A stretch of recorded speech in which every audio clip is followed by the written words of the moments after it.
در دوره چهاربینی‌های 30 روز جوانی بخشیده به تجلیل روز جوانان تاجیکستان در ناحیه بوسه در دو میلی نفران سن سال گوناگون نورسان جوانان کارمندان تشکیلات و مؤسسه‌ها ذوقمندان ورزش از سن 15 ساله تا 70 ساله اشتراک نمودند.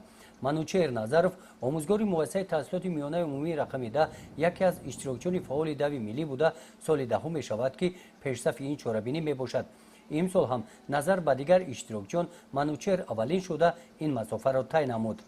وقتی دو میلی می شود ما پیش از دو میلی یک هفته پیش تیاری خوب می بینیم که با این دو تیار شیم.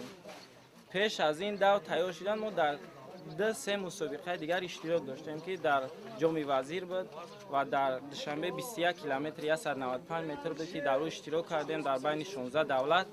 در آن 16 دولت ما در جای افتخاری در جای 19 آمدیم که در 1 ساعت و 24 منوت آن دور را گذراندیم و افتخار از آن میکنیم که در بین 16 دولت اشتراک کردیم با جای 19 سزاوار گردیم.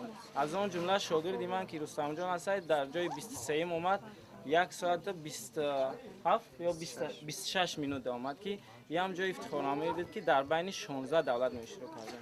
بعدتر در 3 کیلومتر در جام وزیر با جای در شهر دوشنبه در جای یکم سزاوار کردیم و ما در منطقه کلاب اشتراک کردیم با جای دیگه سزاوار کردیم. بعدتر اینک میشد که در دو میلی ناحیه بوسه و با جای یکم و با جای دیگه شاگرد عزیزم سزاوار کردیم. رحمت به جناب عالی که امروز روز جوانان رو با تمام دولت و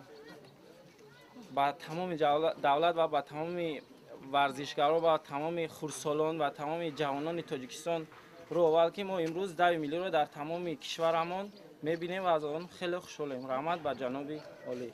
در بین دختران سودابه دولت و نورنیسای تویرخان مهرانه تویر نخستین شده به مره رسیدند.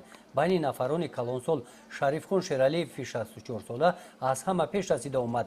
در قسمت تنتنوی چهاربینی رئیس ناحیه واسه قید نمودند که در ناحیه برای شغل ورزیدن به ورزش مخصوصا ورزش سبک شرایط‌های مساعد فراهم آورده شده است. نتیجه همین است که از روی ورزش سبک ورزشکاران ما امسال در مسابقه‌های بین المللی اشتراک نموده صاحب جایهای افتخاری گردیدند. از اشتراکچیان دو میلی دعوت به عمل آورد که طرز حیات سالم را پیش گرفته برای سالمی بدن همه روزه به ورزش مشغول شوند. در جنبست چهاربینی غالبان دو میلی در ناحیه در محیط ایدانه از نام مقامات اجرایی حکومت دولتی ناحیه با افتخارنامه ها قدر کرده شدند.